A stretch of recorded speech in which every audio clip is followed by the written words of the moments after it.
Hello, it's Romanosky from Calgary, Canada, and this is a continuation of my video blog series on consumer advice in the automotive industry and how to manage your vehicle ownership life cycle, which starts off with research and then the purchase, servicing the car, and then finally the disposal or sale of the car at the end, which is it's time for your next car. So for this video, I wanted to talk about where the cars come from. And I'm principally talking about used cars here because, of course, the OEMs all have their franchise dealers. But when it comes to buying a used car, and you might look in the Auto Trader or Kijiji and you just see listings and all the cars look the same. But where do these cars come from and how do they flow from the OEM dealer back into the market in other types of dealer lots, and what are the potential pitfalls that you might encounter and what you should know. Okay, so let's just start with we've got our franchised dealer networks. The new cars come in, they're sold as new cars. Okay, so a good portion of these cars will be leased cars and then they'll be returned. Okay, so what happens then? Some cars will be financed and then others people pay cash for. Some of these cars will be traded in at the dealers, and a few of them, not too many, will be sold privately. So let's start with the lease cars and what's that process. So the first lessee, the first owner of the car, brings it back to the dealer. The dealer then would generally have the option to purchase the car or not. All the best cars, of course, the nicest cars with the lowest kilometers, well, the dealer's going to snap those up. Those are prime examples of cars that are easy to resell. There may be some cars that come back off lease. They're a little bit beaten up. Some people don't take great care of the lease cars, knowing that they're going to return it. Okay, so the dealer might not want to buy those cars. Then what would normally happen would be the manufacturer, the leasing arm of the manufacturer, who doesn't want the cars back. That's an additional expense and an additional risk for them. They want the dealers to keep all the cars, okay?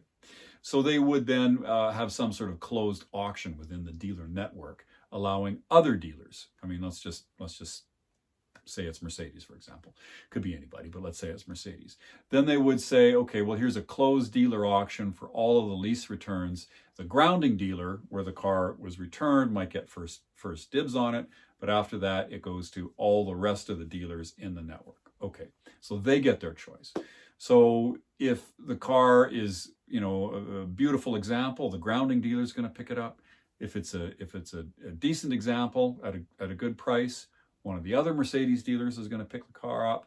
But if it's not a great car, or there's simply way too many of them, or for whatever reason it's got funny optional content, or maybe it has accident history, or whatever it has, and it's passed by the other 50 or 60 Mercedes dealers in the country, I don't know how many there are exactly, but around then, well, then Mercedes-Benz Credit Canada has to dispose of them, and they're going to send them to the auction. So then they go to one of the big auctions like Dessa and Mannheim, and these auctions will have 3 lines of cars all going at the same time. It's all live on the web, and they'll sell thousands of cars at once. Okay, okay.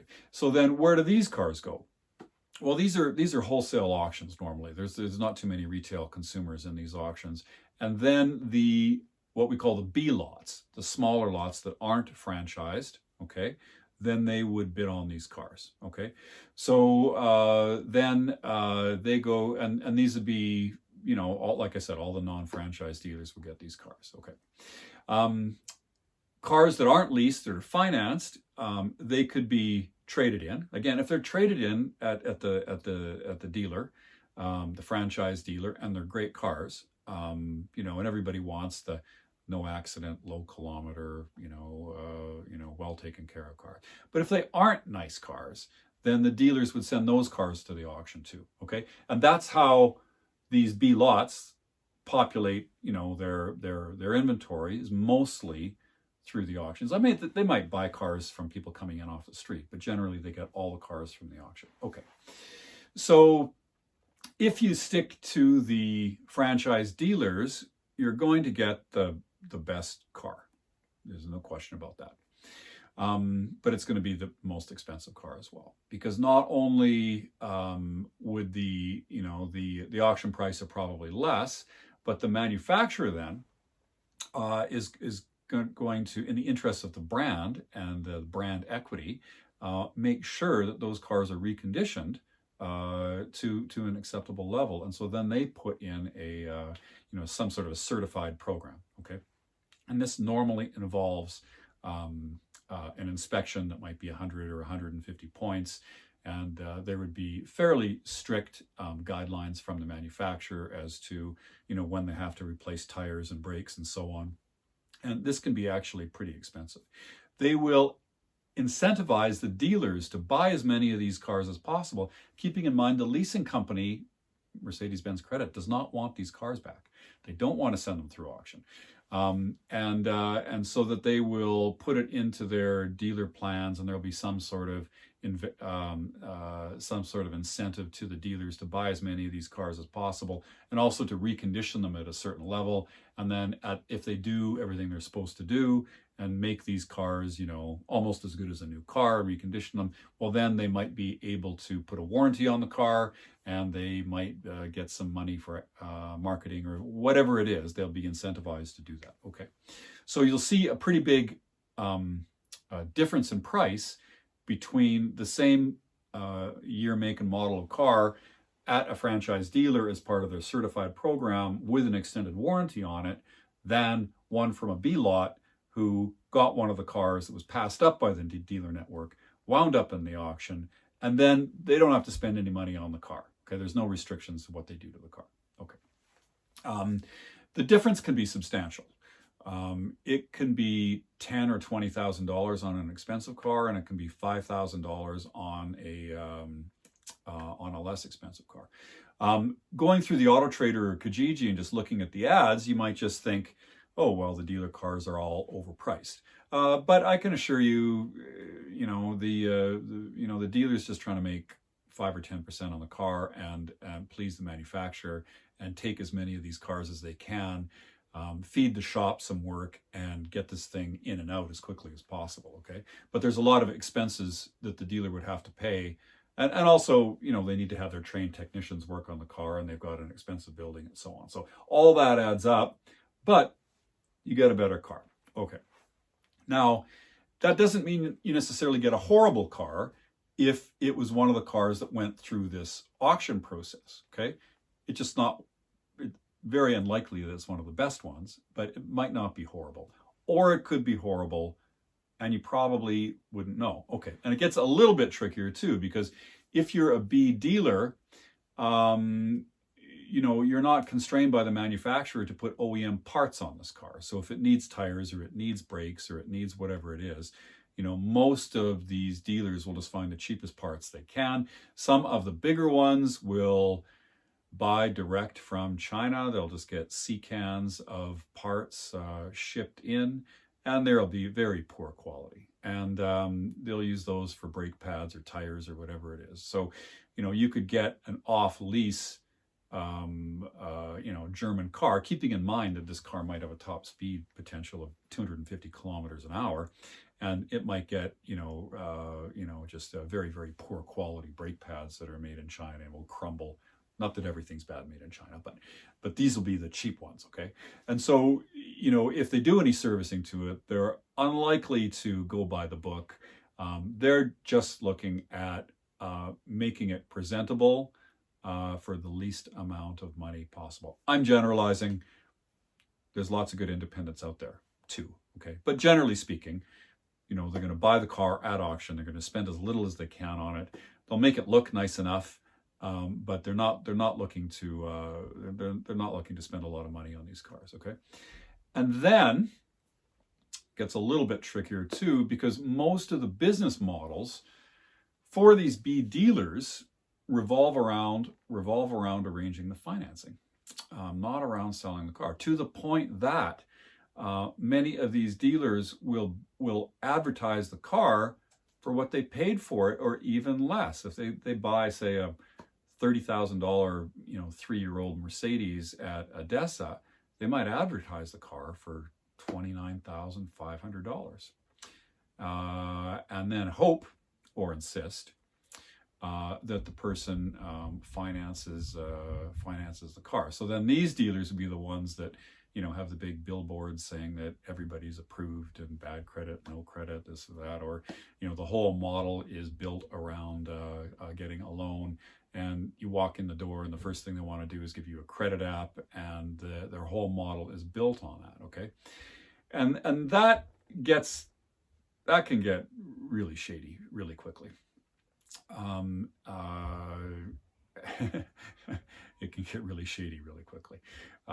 So you need to be careful with that. I mean, there's lots of reviews out there that say, well, I came in and bought the car, but I wanted to pay cash or use my line of credit or whatever.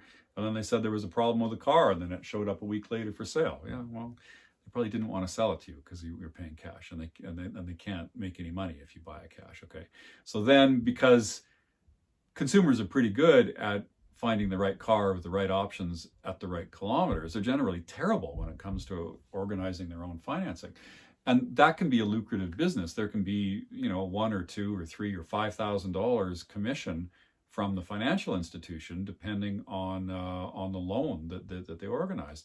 And what isn't that obvious, and what they don't tell you, if you're a consumer, is that they make more money the higher the interest that they charge you. Okay, so you know that you get this dealer that's already in the hole when they have this car, who's already advertising it less than what they paid for it, not even including whatever minimal reconditioning they've done.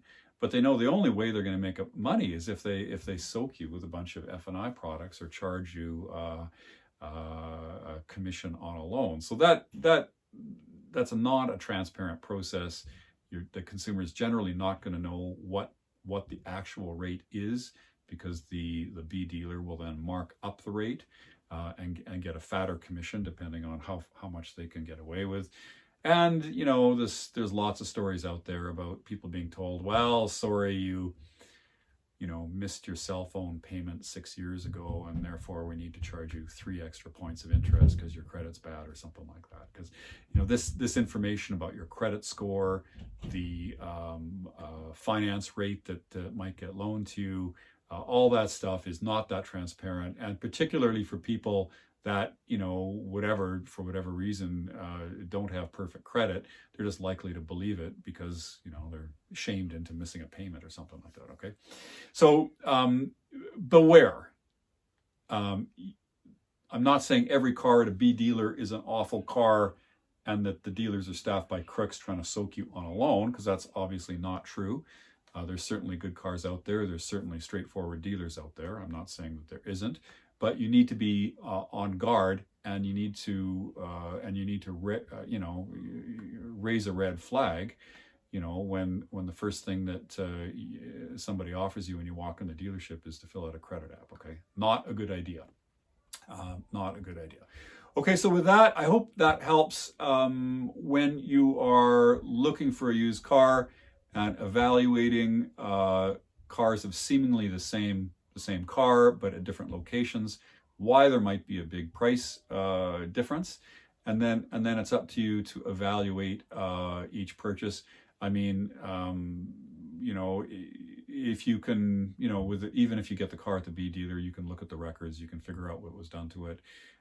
You might be able to get the service records from the dealer that maintained it. You know, all of those things might help you make a decision, but you'd want to have your guard up anyway. Okay, so I hope that was helpful. It sheds a little bit of light on where some of these used cars come from. And with that, I will leave you. Please like and subscribe and share, and I'll continue to offer, you know, some of the insight I've had from working in 20 years in the business. And maybe help some people navigate the purchase of their vehicles a little bit better. Thank you very much. Lawrence Romanosky from Calgary, Canada.